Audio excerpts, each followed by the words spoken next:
Rancho San Lucas, vlog 1. I don't know if I'm going to keep doing these, but we got to document stuff, so this is easy. Jim's taking me out to the north corner. I call it the Eckerback Mountain Ranch area. It's basically we border along another foresty area, so we're gonna go check that out. Ultimately, we're trying to find a spot in the fence where some bulls had broke through and made a mess of the barbed wire and the fencing and everything. So we're gonna go get an observer on that, see exactly how much damage is done and what, and then I'm gonna start trying to detangle the barbed wire and the fencing while Jim comes back and gets the necessary insulators and stuff like that for the electric fence. Yeah, we're also waiting for, I forget his name, unfortunately, the grader guy. He offered to come out and give us a hand putting in the posts, because it's kind of a 3-man job. One to run the tractor, the pagoda, and then 2 to align and set the post safely without putting too much strain on any one individual. So hopefully he'll be out here later this afternoon to help with that. And if not, we'll know exactly what we need to fix and have a good action plan, and we will attack that tomorrow with or without the help. So we'll check in for that. So right now we're just traveling out. First gate, take a right, heading out. You've got the vineyard here. You've got the backside of the new antenna hill. I realize there's an existing antenna hill. We'll call that Internet Hill. So on the front side of Internet Hill, we're kind of snaking around the valley here, cutting through some of this other stuff. And I notice these gates are open kind of in all directions. I'm wondering if these gates should stay open, or if that's part of the letting the cattle out, is to go around and close all these gates and make sure they stay closed while the cattle are on. Grass is looking nice and thick through here. So we're gonna check out another little trough that would look like it was blowing water out of one of the lines. So we're gonna maybe do a quick field repair on that, if that's easy, and if not, we'll note that on our little log to address and get back out here quickly and get that leak fixed. It's a pretty big issue. Small leak, but still leaks are an issue, bigger concern. Anyway, I'll check back in as we make it over to the site. Checking out this natural hole here. He calls it Sleepy Hollow. It's got kind of a break fence there to stop stuff from falling directly into the water source, but it's pretty dilapidated. Should kind of try to reinforce that. Anyway, I gotta go catch up with him. He's a little bit ahead. Just checking out that natural. It's good. We just passed a spring too that was replenished through a toilet bowl plunger system thing, a little floater. That thing looked pretty good, full operating. The floater looked a little drippy, but not too bad. Roads are looking really good right now. Grader guy did a great job on all that stuff, so that's perfect. It's like a super highway out here. All right, I think you cut right. I see dust. I see dust going right. I'm going right. I've not been up this road yet, so this will be new. Shut the window.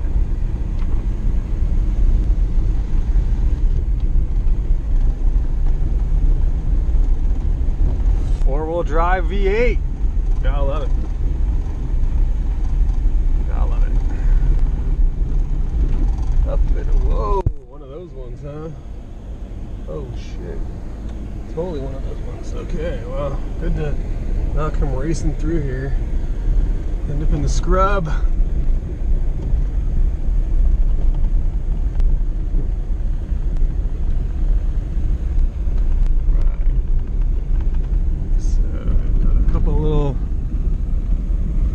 What's-its.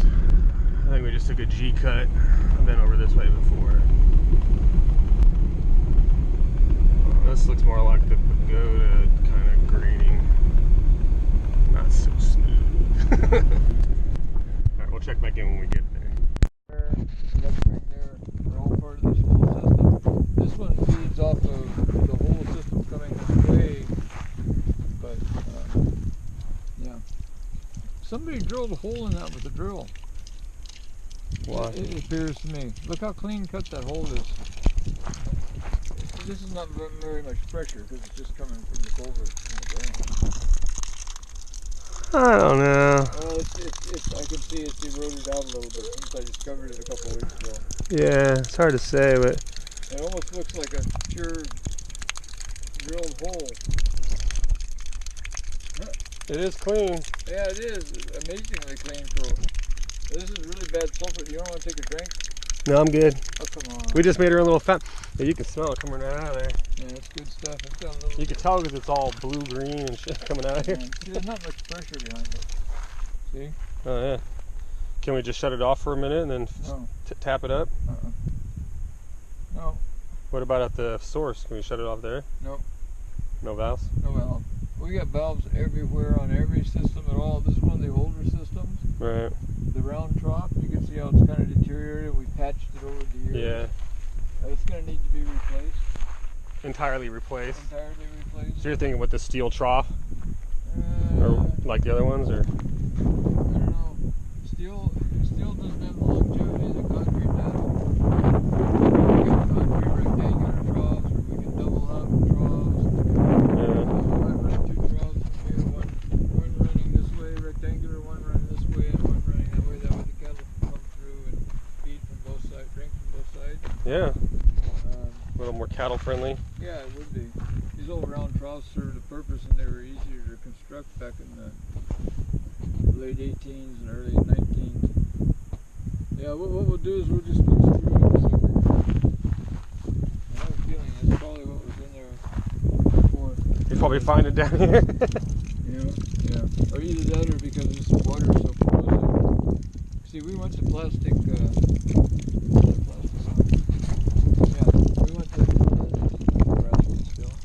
we went to plastic valves because they would corrode up so bad, and that may be one I cleaned. I used sulfuric acid to clean. Right. Dip it and give it a few hours. That's the plastic one that's already been replaced. I Oh, don't yeah. have any more of the old brass ones left.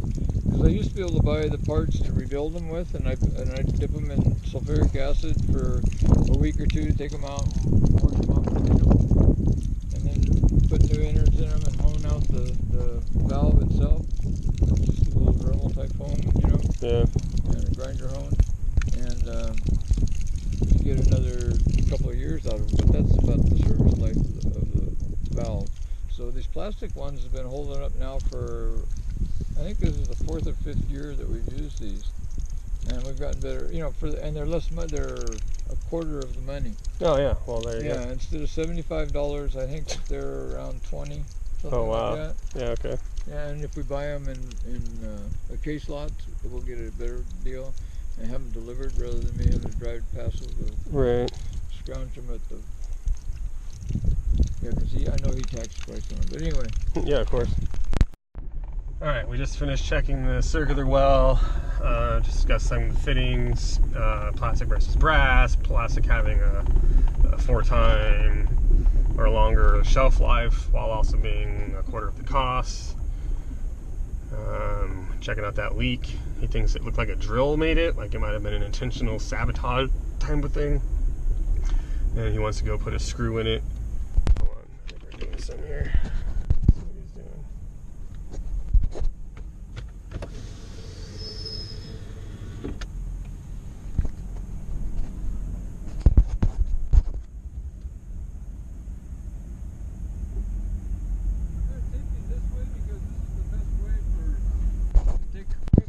Take, you know, if you got to pack a bunch of crap back here or something like that. Out to the dry lake? Yeah, this road to get over to where we're going. Okay. You can actually go up and go over the hill, kind of a shortcut. Okay. But it's a climb when you get up to the top and you pitch it's, yeah. So Okay. if you know, it's something to keep in mind if you're taking equipment over there, or Yeah. if you're packing a bunch of materials over there or something like that. You probably want to stay on the flatter To go road, around. you know, until you get confident with it. And I'll go over that thing and anything, but I know that We got to get the quads fixed. there you go. There you go. I just wanted to point that out to you. This is the quicker way of getting there. Yeah. You get there. We- And that's plenty capable of getting over it. It's not bad. Yeah. It's like that one we just took earlier. Went over the hill and back down.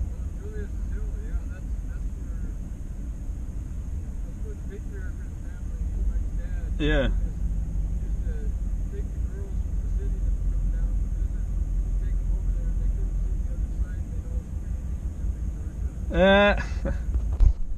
Talking about Julia's Hill, the steep downcline I was talking about earlier. Apparently that used to be an attraction for Julius. He would take the local ladies and go give them a little thrill ride in the backcountry. It's kind of funny. So we're gonna continue back around. If you couldn't hear, he's talking about this road goes up and around and up on top of the mountain and back down. It's kind of a shortcut. It's like with the up over the top, it's pretty steep, similar to that Julius's Hill. So not to take any kind of heavy equipment or any loads of materials, like, you know, carrying a bunch of wood or some shit. So anyway, so we're gonna take what we consider to be the equipment road, where we take the Vigoto or the backhoe or whatever, anything else. So we'll take the easy, longer route. So this is currently the dry lake. I guess this little dam would hold back some water at one point, and whatnot, but the land has since changed configuration, and it would require a lot of water to flood this now. So I don't think that's in operation anymore. I heard stories of them stocking with fish and fishing out of it, like in the early 1900s. Interesting. So there's that hill going down. Just trying to figure out this shortcut. It looks like you're just ridge running. I can't even see the road from here.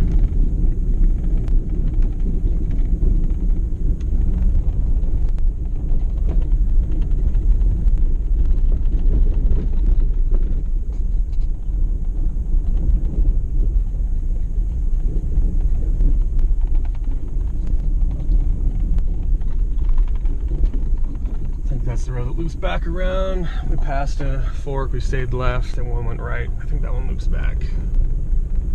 That's that far corner. That guy was deep in his blade. Look at all those casts off to the side. It's like 2 feet thick. Just grinding it down.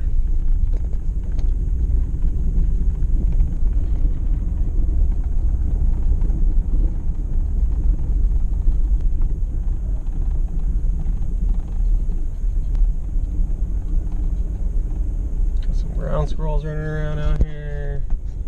Got some stickleys in the ground. We're looking at here, some roots.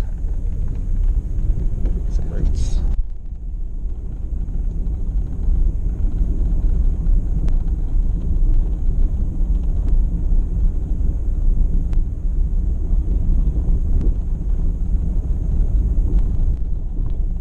Alright, we'll check back in at the next stop. I think Jim was signaling that this road here is the end of the G cut as it comes in and meets up over here. So it's not too bad around. And honestly, the climb up and the descent is probably so slow that it's probably just as fast to go the long way. Anyway, oh, coming up on the old windmill. Right here on the back fence line next to the county road.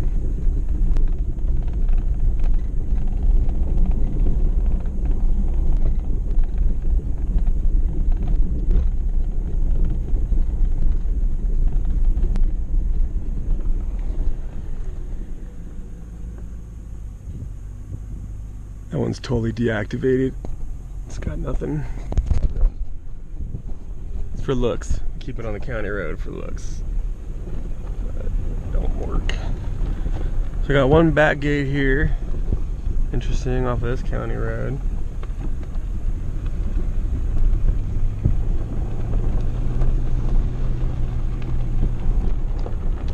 And we got,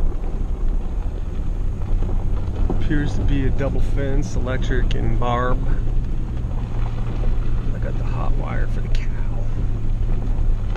Yeah, fence going on here. Let's just do a little bit of a survey while I roll the window up. Alright, a couple of look like burnt fence posts. This little strip of land here probably catches fire every now and then. It's probably no good. Weed abatement seems to be the key here.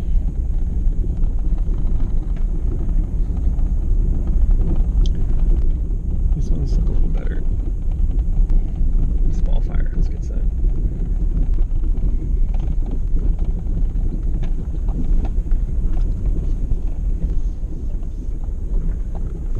tree's getting a little handy. I'm gonna start driving around it. So basically, this side of the property, some silos. You got the 101 freeway right in front there. You see maybe some semis driving by.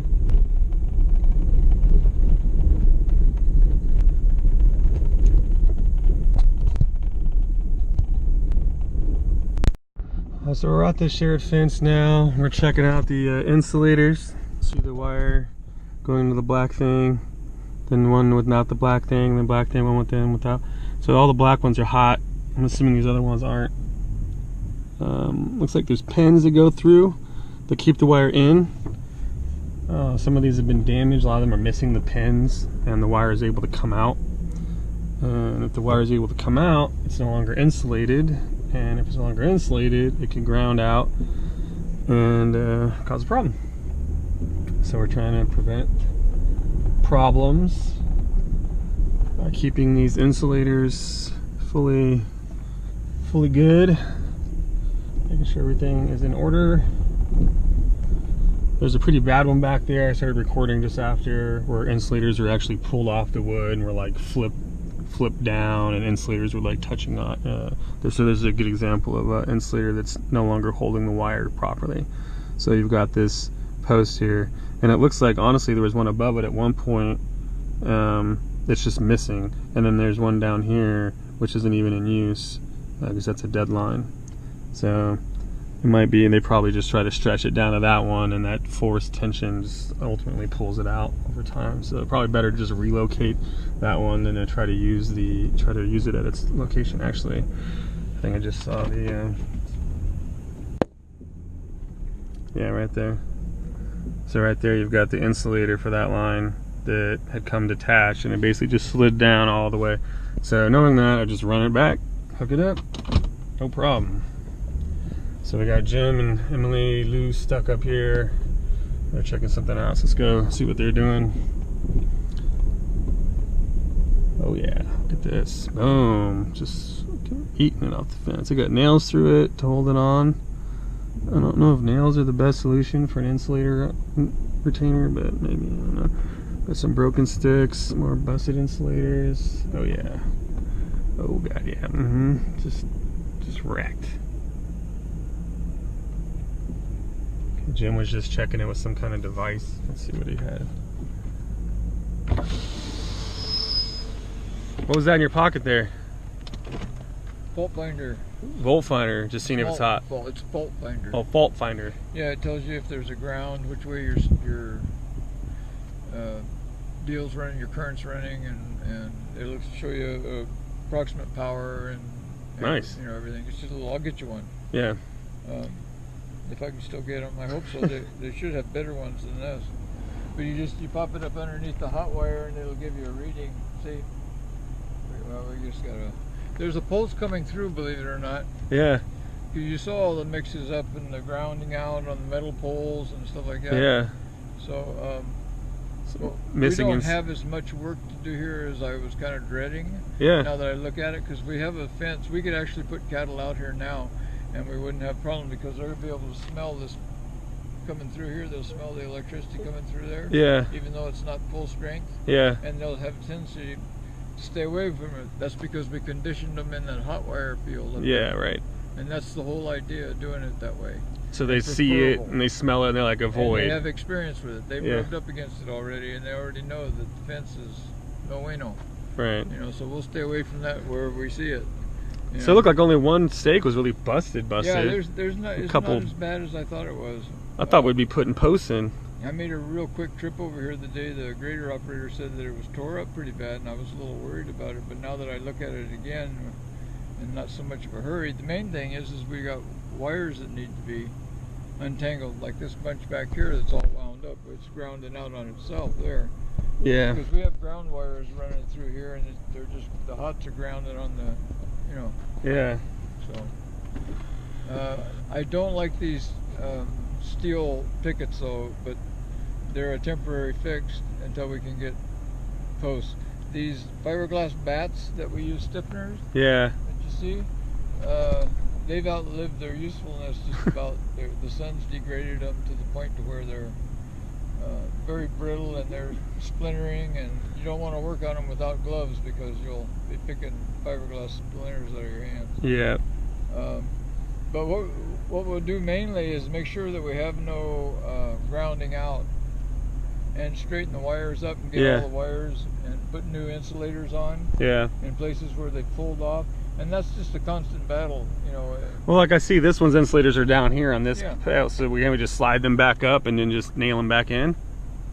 Yeah, if they're still usable. A lot of times the sun degrades them to the point to where they're brittle and they break as soon as you accidentally tap it with a hammer or something. Oh, okay, like that. okay. So as needed. I always carry a bag around with me whenever I'm back here, and a hammer. And I've seen two kinds, right? There's the post kind that you nail in, and then there's the metal or the fiberglass pole kind. The post ones, the metal post ones, are either a clip-on, or they're actually a strap that goes on the back. Clip-on ones are a little bit better than the strap-on one because it's relying on that strength instead of the binding strength of the strap. Right. And so the straps usually goes first. Right. You know, and we're dealing with bull in this field. So really we need posts every one.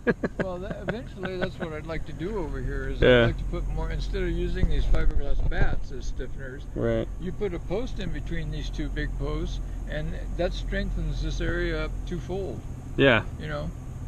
Well, I mean, as the environment needs, right? We have bull next door, it's a good fence. And this is an area of the ranch that needs to be fortified. Instead of your regular spacing, it needs to be a little tighter. And I think on any side that we have animals, the other side, the Ansbury side over there, right?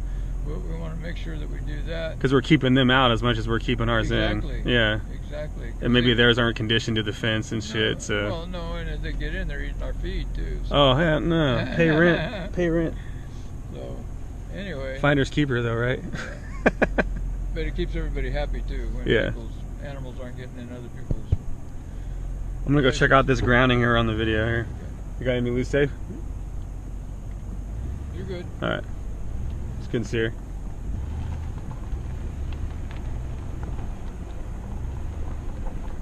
We got some lost insulators here. So here we've got ground, power, ground, power, ground, power, ground. So we got like half the fence isn't insulated. The top two wires are the, well, it's not very good to show on here because they're all pulled away. Yeah. The top two lines are the only ones that are supposed to be hot. We have the ability to run two lines down below hot at the same time also. Yeah. But we just don't because we're not trying to keep pigs in. We want to much rather the pigs stay out, but pigs don't care anything about the electric fence. Yeah, they just run through it. They just run through it. So running cattle, all we really need is this top two lines because their height and everything is perfect for those two lines. Yeah, they're not ankle touching these lower ones or whatever. That's less maintenance you have to run constantly on. So the primary focus is really these top lines. Absolutely. And that's what gets damaged because that's where the cows actually touch it.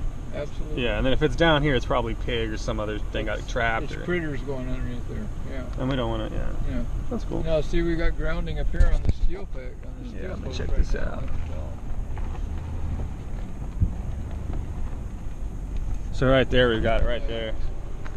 You know, and if we were out here at night, you'd see an arc, you know, going into it. But we're probably losing 90% of the power that's coming through here right now. It's not able to push past that ground. A little bit. That's why I was getting a reading down there, but it was very insignificant reading. Yeah. Well, I mean, it's pushing power through the pole. It's grounding out. It's. Yeah, it's getting nothing. So this is our main problem right here. Yeah. Touch that with the reader. Did you get a reading on that? Maybe the rust has been reading conductivity. Yeah, it's been here a few years. Hey, that might be to our benefit in this case. Yay, rust. Yeah, see, it's not even on the insulator at That's all. what I'm saying. They're touching there, so you know that's grounding. That has to be grounding. Yeah, we've got several of these little minor grounds along the way, breaks or whatever you want to call them. And then that's a major job when we have cattle. Is just going around, as you drive around inspecting things, looking at things, you see an insulator that's broken, and oh, you get on it, it's actually grounding out. It's broken that bad. Yeah. So you have to replace it. You know, so that's the continuing maintenance on this fence. How many miles of electric fence? 15.2. Okay. Something like that. That's approximate. Okay. I've heard 17, and I've heard, you know, other numbers too, but 15 I think is the one number I came up with. All right, I'll buy that number. Yeah. So we've got some, it looks like a crossover here. So it looks like this thing broke and did it. The bulls did that. You can tell that they broke that. So these two lines actually should be way up here. Yeah. Those two that are touching should not even be on that insulator. They should be up a whole set. Ideally, you should be able to look back at your previous two insulators and follow the line all the way down. Yeah. You know, and you know, you can do it by sight. You don't really need a deal to tell you which wire is hot. How hot when you say hot? You touch this, burns you? I don't enjoy doing it at all. You know, it's like getting defibrillated. It's like more than 110? Yeah. How many volts is it? I know it's joules. They measured in joules. Alright. No, it's not bad. I mean, I don't know if you know how kids used to go around and stick their fingers on the electric fence that was generated. You know, they used a car battery as a. No. Yeah, kids stand in line and hold hands and touch it, and the person on the end would get knocked off. Yeah, it's about a little stronger than that. A little stronger than that. So I've been hit with 220. It puts me down to my. I'll tell you what. I accidentally put a chain on a gate and was trying to stay away from wrapping it and touching the chains fell, and I went down to my knees. So. Okay, so it's like a taser. It's a jolt. Right. Yeah, it's a jolt. But the nice thing about this is it lets loose you. Okay, so it's a pulse. It's boop. And then it let loose of you. So it's fail safe. I know. It's good. That's what 220 did. 220 kicked me off. It kicked me across the room, but it kicked me off, so I'm still alive. It's the duration of this one that is this lifesaver. It's plenty strong enough, but it's just it doesn't last very long. And you can't do that with animals, otherwise you'd be falling off. I had a steer one year that I didn't find out about until a week later or so. Got in between two electric fences that we have back in the back of the ranch. Yeah. Yeah, and all it was barbecued fried mess. Wow. When I finally. So I just finished up a conversation with Jim about the Econet corner, specifically about this fence and the problems they've had historically with the fence because they keep bulls in this other pen, so they're just kind of a different beast than this fence is really for. Just they just rub up against it and they just destroy all these fiberglass things like one touch, gone. So this ruins the fence, and ultimately this system feeds in this direction, so the system pulses through, and this is ultimately the front fence. So to solidify the strength of the front fence, this quadrant really needs to be well functioning. And unfortunately, it's got the hazard added of the bulls, making it so you can even see the path. You can see the bulls coming right down. Doop, doop, doop, doop, doop. Oh, crap! A fence, and then wreck it. So we've got posts. We've got wood posts like this. We've got, I don't know, probably a dozen still from Jonathan's dog run project, and I think he said he's got other ones stored elsewhere. So we're gonna take kind of a survey of which areas super need it. Like the area we just saw that was totally destroyed, all those posts need to be replaced. So we're just going to try to put some more time on that section of the fence and just kind of fortifying it. This leads into the next issue, is that because of this fence's weakness, there's been an intentional reduction of available water in the area. So the cow don't want to hang out back here so much, and they don't want to investigate weaknesses in the fence so much, and so they stay in the area where the water is. And that's mainly because the windmill back here is non-functional, and the seasonal trough that's there is seasonal, and the access to that trough is very steep and actually kind of hazardous to the cow. So there's another trough, historic trough, that's now disintegrated into nothing, and so that's an option to improve, would be to improve the water availability using the natural spring that exists, and adding the solar pump to essentially exchange the place of the windmill. Although personally I like the aesthetics of the windmill there on the county road, so maybe we could keep that for aesthetics, I don't know. But in any case, improve the water availability back here would come after the fence fortifying, and then after that we would be able to really utilize all this feed space that we've been driving by that's essentially unused by the cow because they're not hanging out back here. So yeah, this post is pretty sunk.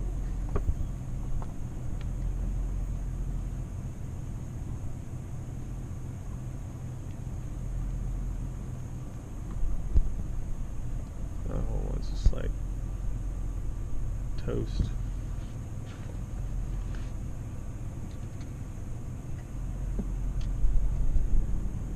Let's see what's going on here.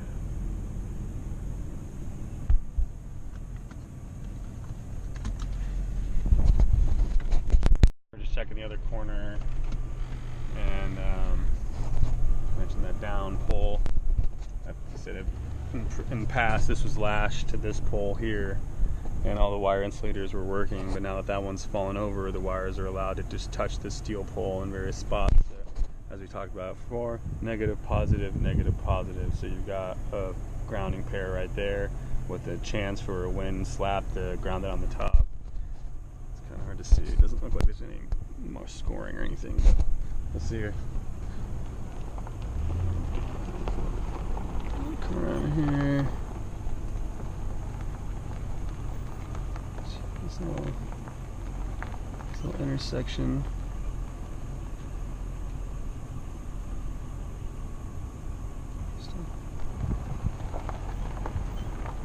We've got a gate, goes out.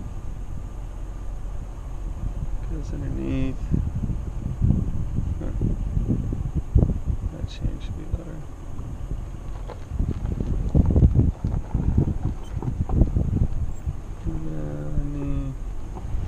Some ball wire separate. And it looks like we've lost the internal secondary fence there. Whatever's pushing that up. Alright, we're just jamming up the hill now.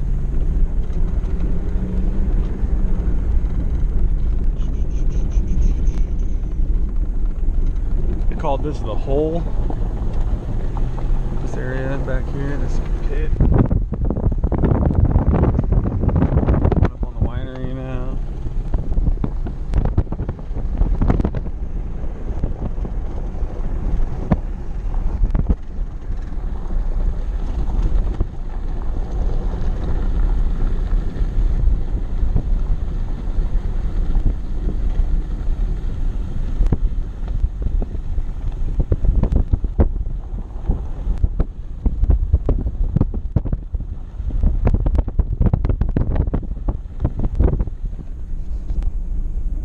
So this would be part of that area.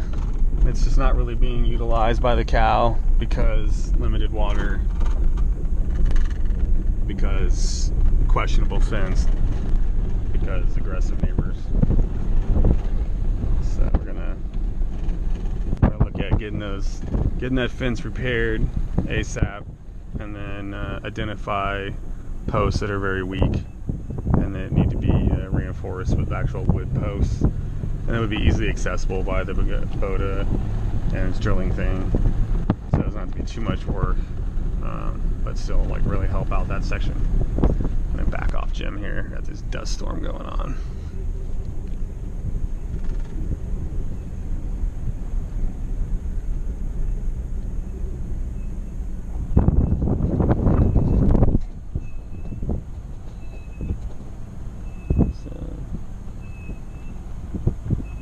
This is the front section of the fence he was talking about. It gets fed by that back portion there. Let's see what he's going to say today.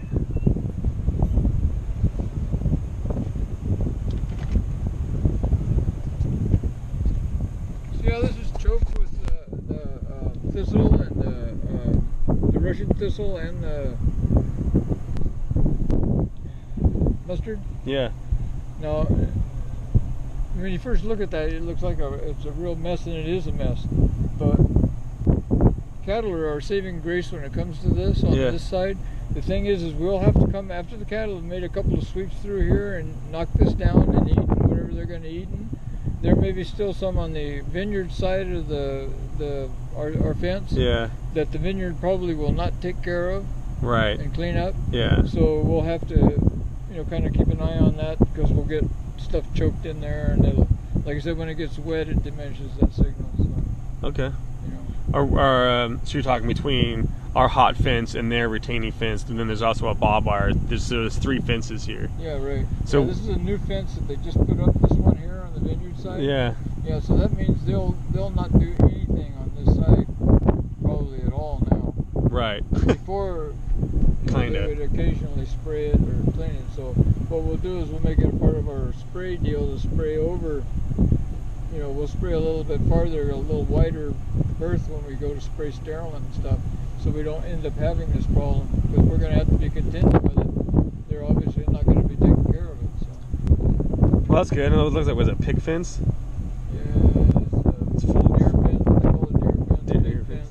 Yeah. It's just to keep 2-legged and 4-legged people out of out. All manners. All manners. Boy, they spent a lot of money on that, dude. That's all the way around this thing, too. Yeah, they did. They make it, though. Yeah.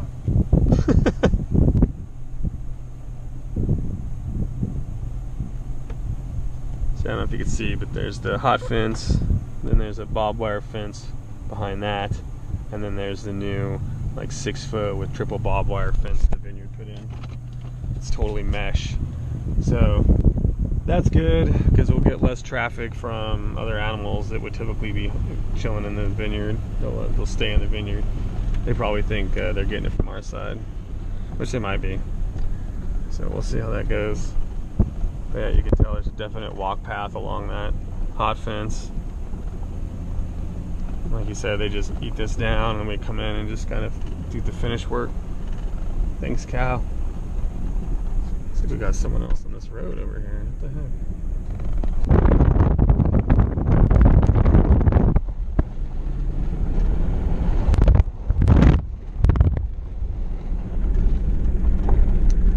So we got another windmill over here.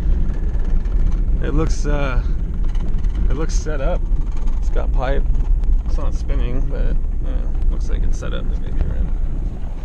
I like the difference. Steel bar. So far, no steel.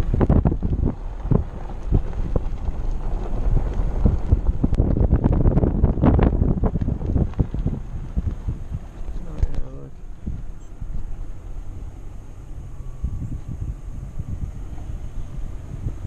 So here we've got our barbed wire fence just like tossed into the wiring, like right there. So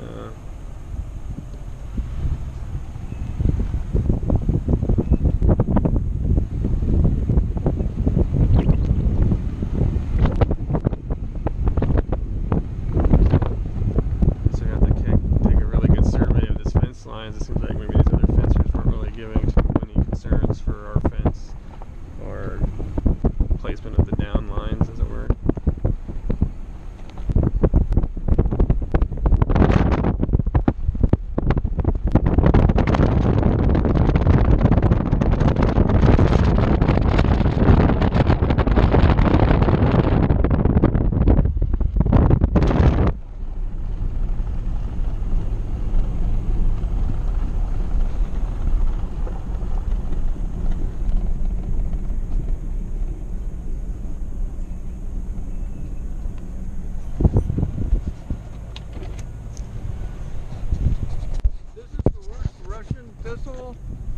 That I've noticed on the ranch so far this year.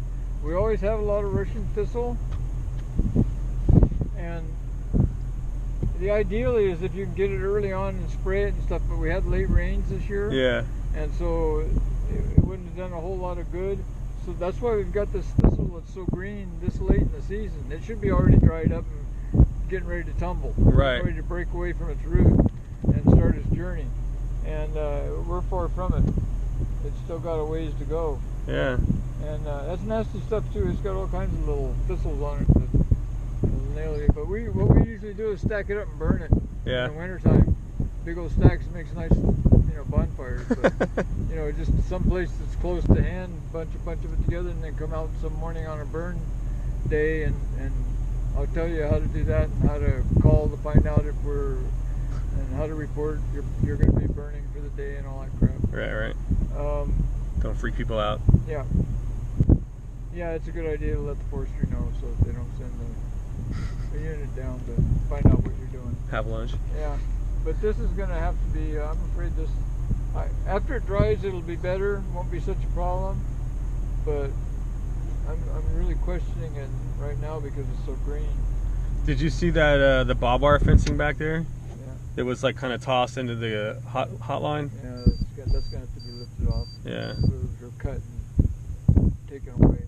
Yeah. But these guys they didn't bother to collaborate with us or anything, or to even talk to us about it. They just built their fence. This is our property line. We're building the fence. I mean, congrats. Nice fence. I think this vineyard ends right up here, and then the other one starts. J&L starts. Our vineyard basically starts. Do you think that barbed wire could be part of the shortening? Oh yeah, you find that a lot all the time. We've got old barbed wire fences out here and that parallel, especially along the county road. There we had that whole thing along the county road at one time was two fences, barbed wire and electric. Yeah. And for years it was a pain in the butt, but I've got most of it pretty well removed now. There's just that one little section there where we were in that etch-a-neck corner. Yeah. That's still got some barbed wire on it. So that's what we're doing. We're just this barbed wire. We just cut it and take it out. We just get rid of it. Not trying to repair it. No, Especially with the new fence in place. It's our fence anyway. We can do what we want to. Well, I'm just saying we're not trying to fix it now. We're just trying to get rid of that old barbed wire. At one time, it was nice to have the double protection there. Yeah. And but like you said, and they're barbecuing them too. They get trapped between the two. They just sit there stuck on it. They're kind of like pinball. They bounce back and forth off the cushion, Oh man. Bing, ba, bing, bing, ba, bing, bing, ba, bing, bing, ba, bing, bing. Yeah, but you can see all kinds of little bitty problems. Guy can a day, a week, or something like that. Yeah. Just coming out and addressing minor issues on the fence line. Yeah. And that's all it requires is just that steady maintenance. Yeah. Yeah, exactly. Steady maintenance. And then as you see the problem areas, the suspect areas, or the cow battleground areas, and you just make those ones more dense. Alright, we're gonna get rolling.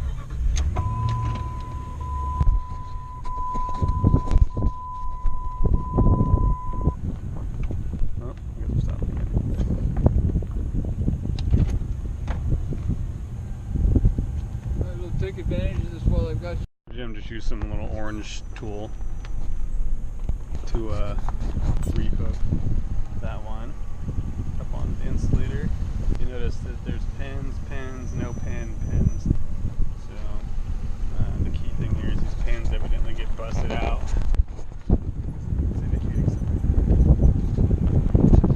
So we got this. Oh, shite. Yep. Fully broken post. That's definitely have to be replaced, mended immediately, and then scheduled to replace. Looks like we've got some burrowing animals, like maybe weakening the soil there too, so that's not very helpful. Keep it rolling.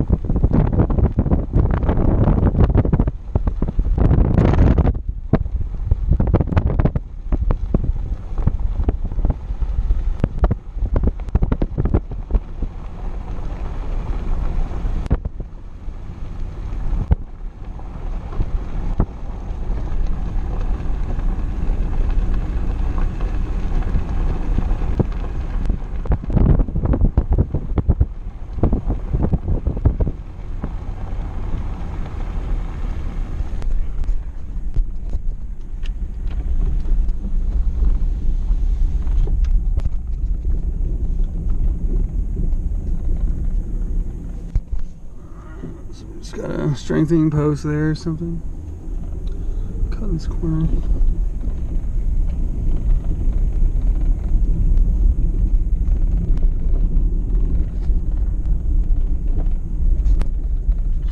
quick observation of the line quality. See what we're doing.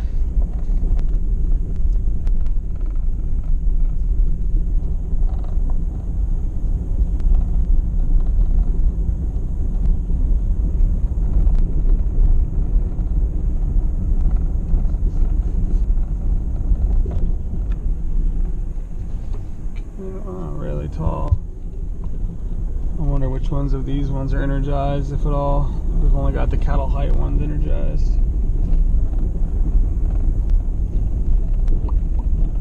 Until no.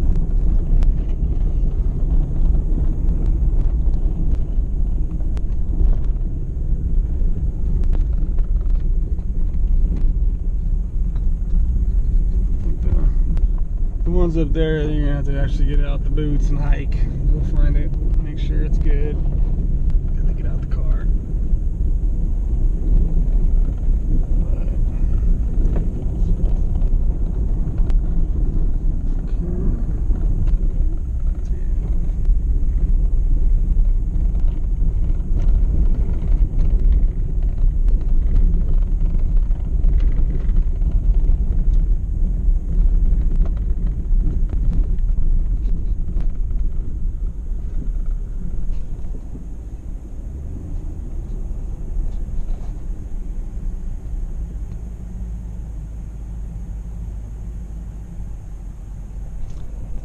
Pulling up on a salt lick.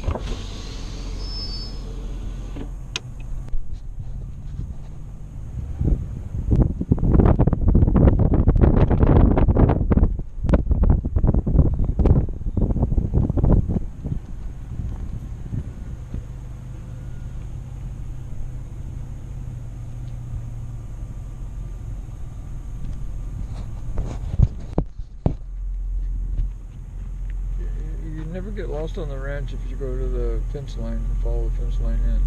So if you ever get out, just out of focus, just find the fence line and follow the electric fence, because it always gets back to the transformer box one way or the other. It's got to go somewhere. It's got to go. I've actually had people get lost out here though. Yeah. And it's until you get familiarized with everything, you can get turned around in some of the canyons. Yeah. So you kind of lose your bearings because there's no global positioning there. Yeah, no good landmarks or anything.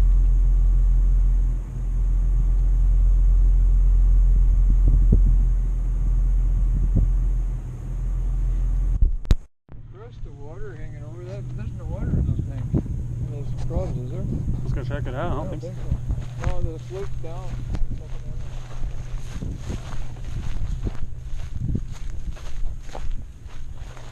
You gonna get it in me? Get it! Get that lizard!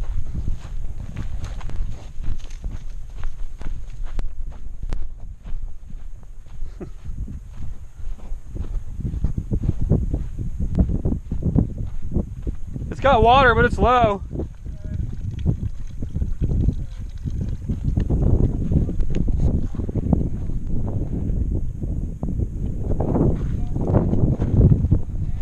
Yeah.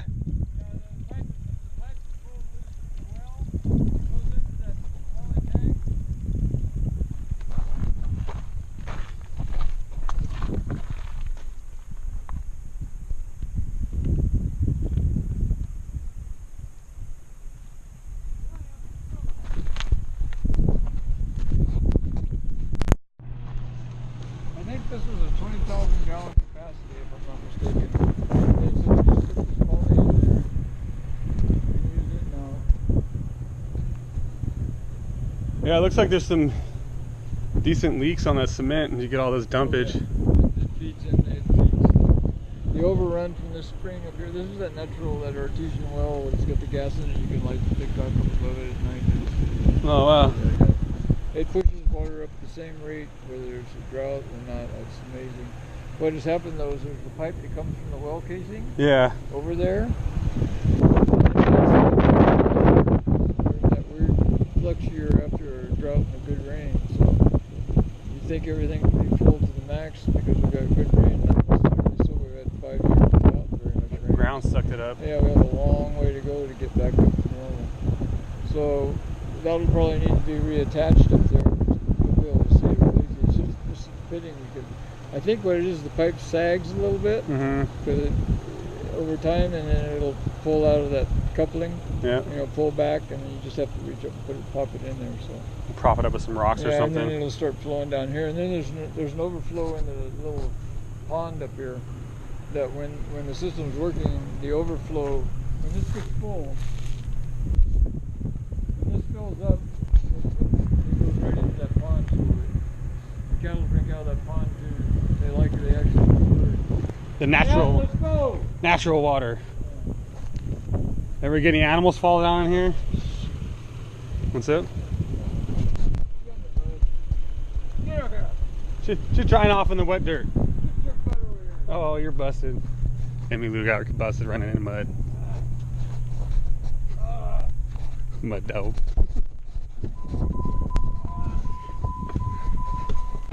Of course, the duck dog's gonna go for the mud. That's what they do.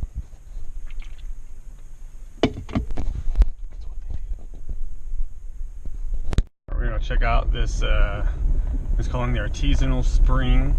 It feeds into a little poly tank. He thinks the line's falling off to common occurrence, evidently, and that's why this tank down here is low. It seemed like the tank was losing a lot of water, so I don't know if this artisanal spring is able to keep up with how much water that tank is losing, because it looked like it was definitely dropping. Oh yeah, so here we go. There's this little pond. So this fills and then goes over to that tank. So I don't know. I really get sometimes. Stock that with fish. Oh, I gotta catch up with Jim. He's going over here. So he thinks that black zone of soil is water leaking out of that tank, or leaking out of the hose fitting on that tank.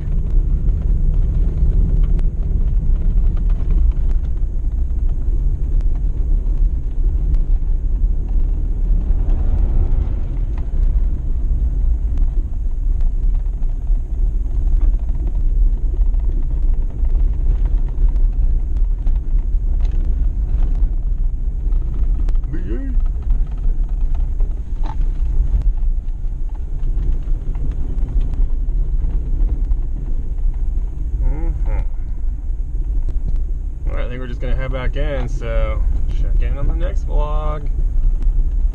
Covered it. Edible? No? No. It's been there for probably a couple of weeks, but jerky. I found it. Jerky. You know. That's bad. Yeah, I didn't even think it was capable of doing that, but it was a short, and we were getting abnormally high smells of burning meat. Power through the lines at that time, so. Because you were feeding all everything through one circuit. Pulling it from we have a better system now. I've developed it, and I've kind of upgraded. I've got digital energizers now instead of the old translator. I mean, the transistors. And okay. I got tired of soldering up the circuit boards, and then you couldn't even get circuit boards anymore. Right. So I just broke. They're about $800 a piece. Some are a little more money, but the ones we're using right now are around $800. Should we try and fix this ground now, since we're here? Do you have the stuff for it? Yeah, this is going to be what you're going to be doing for, whenever you want to come out here and do this. This is your thing. This is it. Yeah, 15 miles of you. I'm going to get some more. I've got some insulators. I don't think I have any for the fence. I'll have to get some in Hearn in town. Okay. But I like these clip-ons a lot better than I do the strap ones. They're thicker gauge plastic too. They're a little stiffer. What do you pay for those? Gosh, I don't know, but you get a 25 piece package. And you have to get them from Gallagher, which is the electric fence outfit. I don't know if there's anybody else that's making a generic version. Yeah, there is. Encova makes a generic version someplace.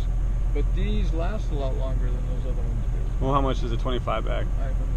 I'm not sure. We'll have to look it up. And $10, $100, like ballpark. No, 20. Probably. They're probably $1 a piece or so. $1 a piece. Okay, that's fair. Something like that.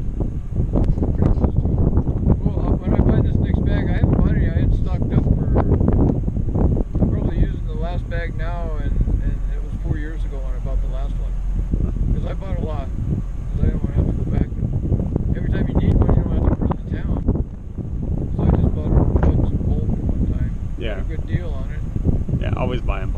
but we could actually have Amazon deliver this stuff.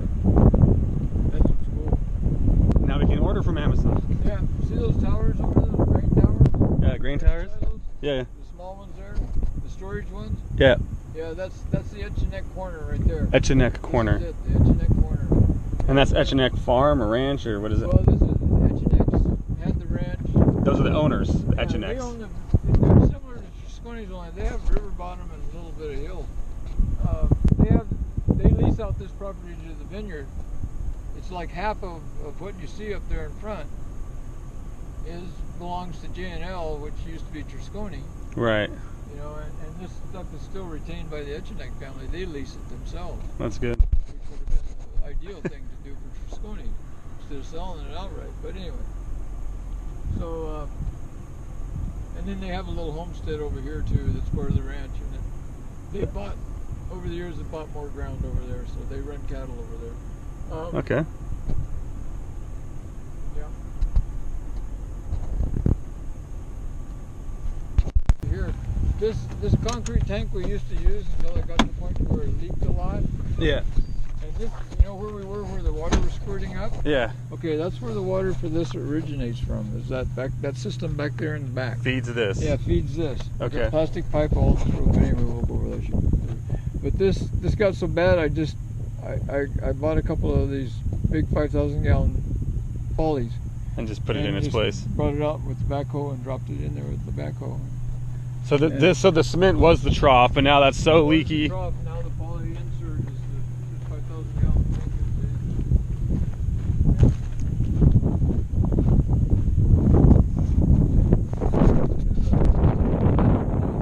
Oh, is there?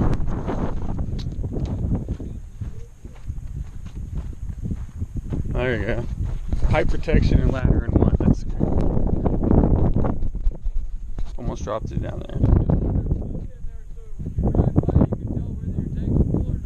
So that just bobs up or down?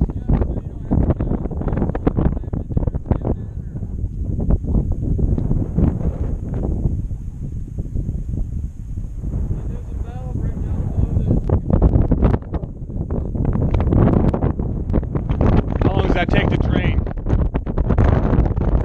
If I were to shut it off right now, how long until that's dry?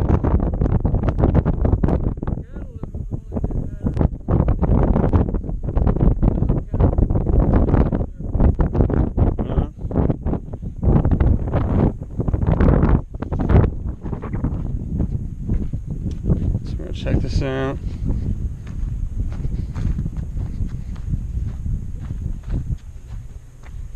Yeah, that's been fiberglass on the inside too. This here. So you just hand lay that?